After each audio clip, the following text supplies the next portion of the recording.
আজকে শিব চতুর্দশী উপলক্ষে এই মেলা আমাদের বটতলা মহাদেব মন্দিরে। আজকে শিব চতুর্দশীটার সময় আরম্ভ হয়েছে বিকালবেলা 4:30 হইতে, সেটা চলবে আগামীকাল বিকাল প্রায় সন্ধ্যা 5:34 পর্যন্ত।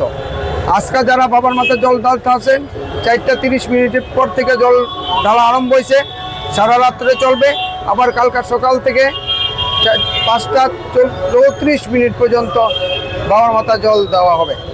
এর মধ্যে আজকে রাত্রে প্রহরে পুজো হবে, প্রত্যেক 3 ঘন্টা হবে। একটু আগে একটা প্রহর শেষ হলো, আবার 9:30 পরে আরেকটা প্রহর আরম্ভ হবে, তারপর আরেকটা 12:30 পরে আরম্ভ হবে, আরেকটা প্রহর 3:30 পরে আরম্ভ হবে।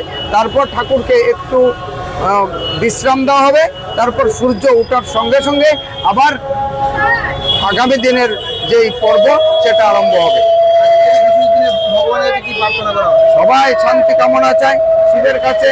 শিব পার্বতী এই দিন একসঙ্গে থাকেন, তাদের কাছে সবাই শান্তি কামনা করে, সবাই পুত্র সন্তানের কামনা করে, সবাই ভালো থাকার কামনা করে, কেউ ভালোভাবে চলার কামনা করে।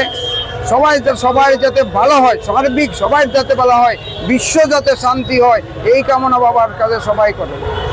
শিবরাত্রি আজ বিকেল 4:39 শিবরাত্রি শুরু হয়েছে। এটা কালকে বিকেল 5:34 অবধি থাকবে তিথিটা। আজকে শিবরাত্রি শুরু হওয়ার পরে বাবার বিশেষ পুজো হয়েছে, তারপর সন্ধ্যা আরতি হয়েছে। সন্ধ্যা আরতির পরে ভক্তরা বাবার মাথায় জল ঢালবে। রাত্রি 11:30 অবধি মন্দির খোলা থাকবে, তারপর কিছুক্ষণের জন্য বাবার বিশ্রাম হবে। ভোর আবার 4:30টায় মন্দির খুলে দেওয়া হবে।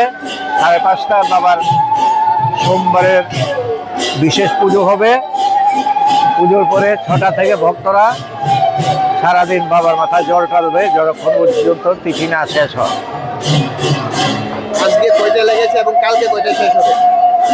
আজকে কয়টায় তিথি লেগেছে এবং কালকে কয়টা শেষ হবে? সেটাই তো বললাম, আজকে 5:39 লেগেছে, কালকে থাকবে 5:34 অবধি বিকেল। সবাই যাতে সুস্থ থাকে এটাই প্রার্থনা। এখানে কি কারণ আছে? এখানে তো নর্মালি সবাই আসে শিবরাত্রির দিন উপোস করে, তো শিবকে পূজা দিতে, ওনাকে সন্তুষ্ট করতে আসে, সো সেটাই। কি চাইলেন ভগবানের কাছে? কিন্তু সবাই যাতে সুস্থ থাকে এবং সবার মনস্কামনা যাতে পূরণ হয়, সেটাই। প্রত্যেক বছরই আসে? প্রত্যেক বছরই আসা হয়, এবার তো প্রায় 2 দিনে পড়েছে, তো আজকে আসা হলো আর। এখানে আজকে এই তো বাবাকে জল দেব, তারপর সারাদিন উপোস করে রয়েছি।